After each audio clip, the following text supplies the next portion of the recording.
Hoje nós leremos os primeiros capítulos de 2 Samuel. Depois da morte de Saul, Davi retornou de sua vitória sobre os amalequitas.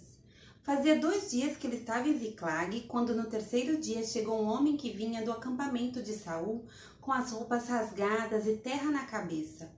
Ao aproximar-se de Davi, prostrou-se rosto em terra em sinal de respeito. Davi então lhe perguntou: "De onde você vem?" Ele respondeu: "Fugi do acampamento israelita." Disse Davi: "Conte-me o que aconteceu." E o homem contou: "O nosso exército fugiu da batalha e muitos morreram. Saul e Jonatas também estão mortos." Então Davi perguntou ao jovem que lhe trouxera as notícias: "Como você sabe que Saul e Jonatas estão mortos?"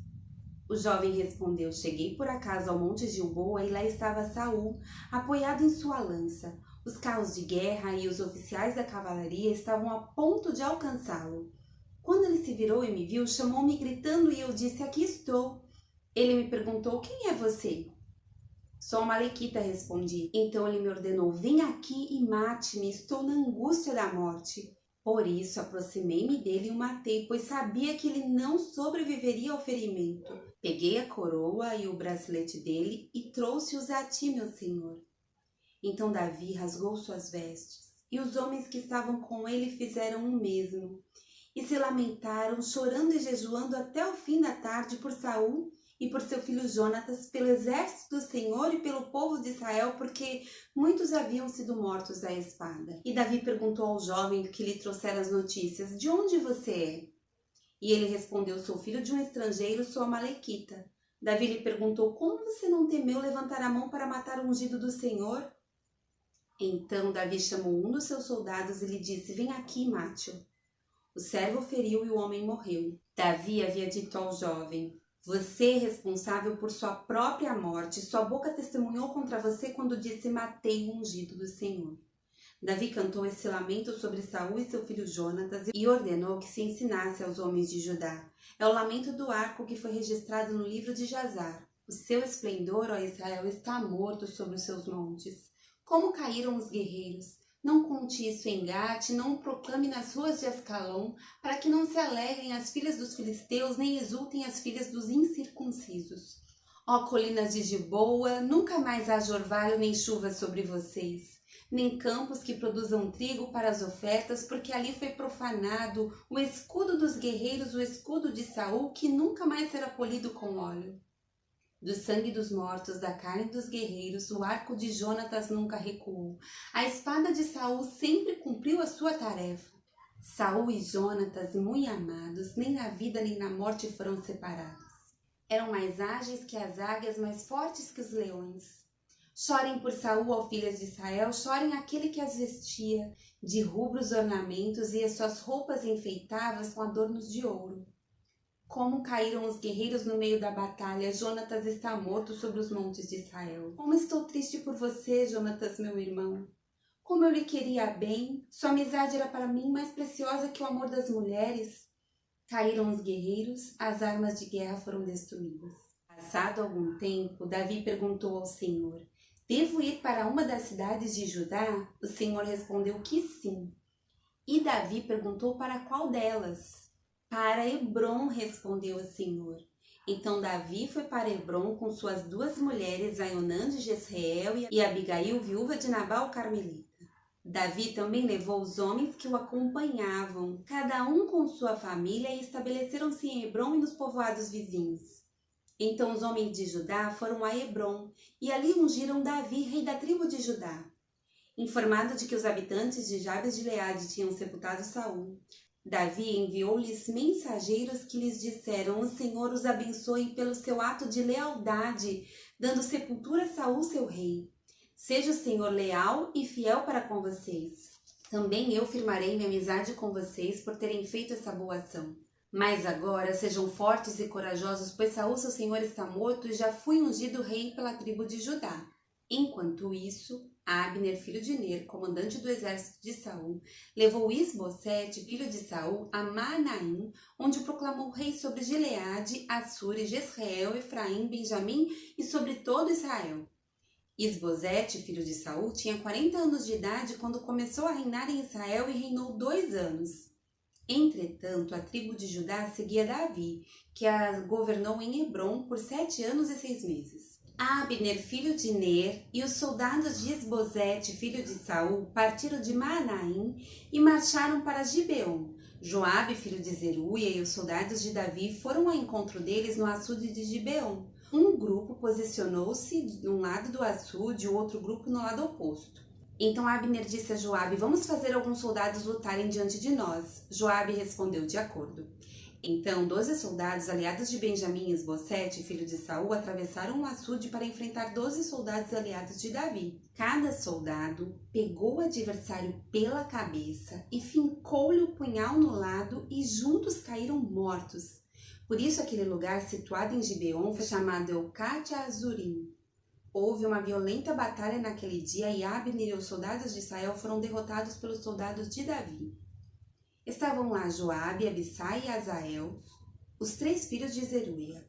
E Azael, que corria como uma gazela em terreno plano, perseguiu Abner, sem se desviar nem para a direita nem para a esquerda. Abner olhou para trás e perguntou: é você, Azael? Sou eu, respondeu ele. Disse-lhe então a Abner: é melhor você se desviar para a direita ou para a esquerda, capturar um dos soldados e ficar com as armas dele.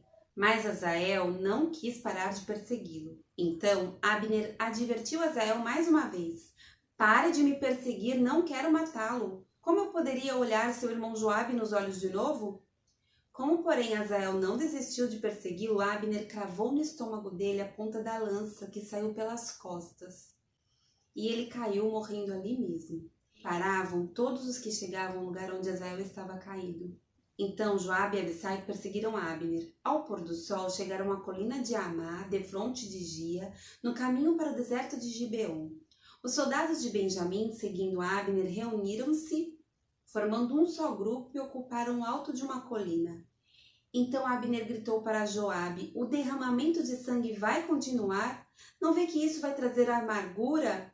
Quando é que você vai mandar o seu exército parar de perseguir os seus irmãos?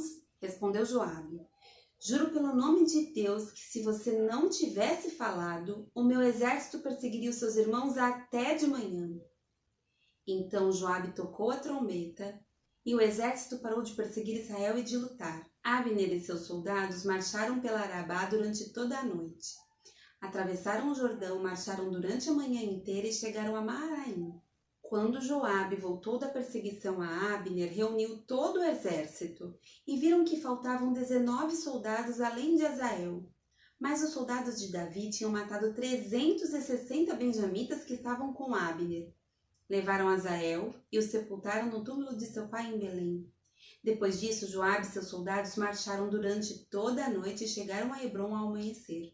A guerra entre as famílias de Saul e de Davi durou muito tempo. Davi tornava-se cada vez mais forte, enquanto que a família de Saul se enfraquecia.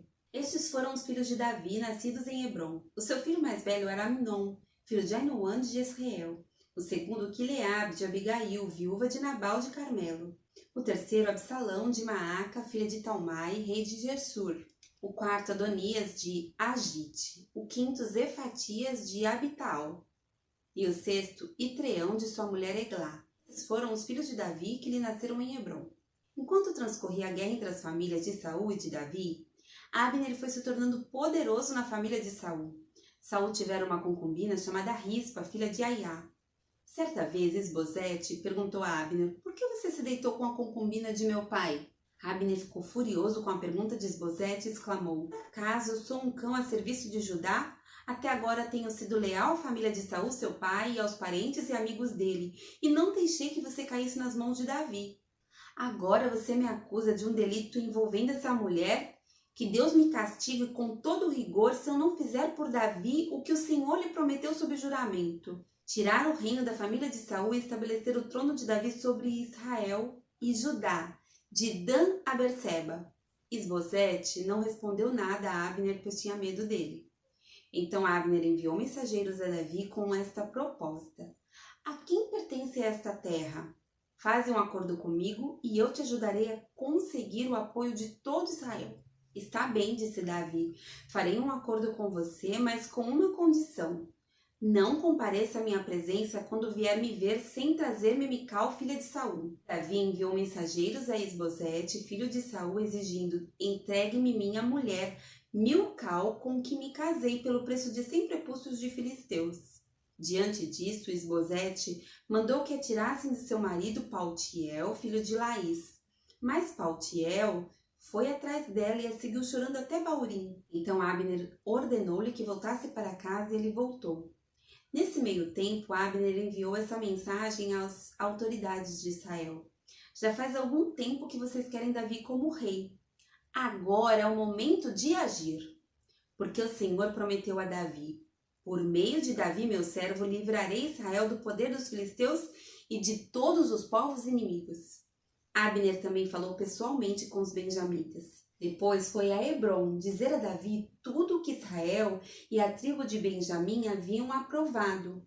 Quando Abner, acompanhado de 20 homens, apresentou-se a Davi em Hebrom, este ofereceu um banquete para ele e para os homens que o acompanhavam. Disse então Abner a Davi: deixa que eu me vá e reúna todo Israel, meu senhor, para que façam um acordo contigo, ó rei, e reine sobre tudo o que desejares. Davi o deixou ir e ele se foi em paz. Naquele momento, os soldados de Davi e Joabe voltavam de um ataque, trazendo muitos bens. Abner, porém, já não estava com Davi em Hebrom, porque Davi o tinha deixado partir em paz. Quando Joabe chegou com todo o seu exército, contaram-lhe que Abner, filho de Ner, se apresentou ao rei, que o tinha deixado ir em paz. Então Joabe foi falar com o rei e lhe disse: que foi que fizeste? Abner veio à tua presença e o deixaste ir. Conheces Abner, filho de Ner, ele veio para enganar-te, observar os teus movimentos e descobrir tudo o que estás fazendo. Saindo da presença de Davi, Joabe enviou mensageiros atrás de Abner e eles os trouxeram de volta desde a cisterna de Sirá. Mas Davi não ficou sabendo disso. Quando Abner retornou a Hebrom, Joabe o chamou à parte na porta da cidade sob o pretexto de falar-lhe em particular. E ali mesmo o feriu no estômago. E Abner morreu por ter derramado o sangue de Azael, irmão de Joabe. Mais tarde, quando Davi soube o que tinha acontecido, disse: eu e o meu reino perante o Senhor somos para sempre inocentes do sangue de Abner, filho de Ner. Cai a responsabilidade pela morte dele sobre a cabeça de Joabe e de toda a sua família. Jamais falte entre os seus descendentes quem sofra fluxo ou lepra, quem use muletas, quem morra a espada ou quem passe fome. Assim Joabe e seu irmão Abissai mataram a Abner, porque ele havia matado Azael, irmão deles, na batalha de Gibeon. Então Davi disse a Joabe e a todo o exército que o acompanhava: rasguem suas vestes, vistam roupas de luto e vão chorando à frente de Abner. E o rei Davi seguiu atrás da maca que levava o corpo. Enterraram-no em Hebrom e o rei chorou em alta voz junto ao túmulo de Abner, como também todo o povo. Então o rei cantou esse lamento por Abner: por que morreu Abner como morrem os insensatos? Suas mãos não estavam algemadas, nem seus pés acorrentados. Você caiu como quem cai perante homens perversos. E todo o povo chorou ainda mais por ele. Depois, quando o povo insistiu com Davi que comesse alguma coisa enquanto ainda era dia, Davi fez esse juramento: Deus me castigue com todo rigor, caso eu prove pão ou qualquer outra coisa antes do pôr do sol. Todo o povo ouviu isso e o aprovou. De fato, tudo o que o rei fazia, o povo aprovava. Assim, naquele dia, todo o povo e todo Israel reconheceram que o rei não tivera participação no assassinato de Abner, filho de Ner. Então o rei disse aos seus conselheiros: não percebem que caiu hoje em Israel um líder, um grande homem? Embora rei ungido, ainda sou fraco. E esses filhos de Zeruia são mais fortes do que eu. Que o Senhor retribua ao malfeitor de acordo com as suas más obras.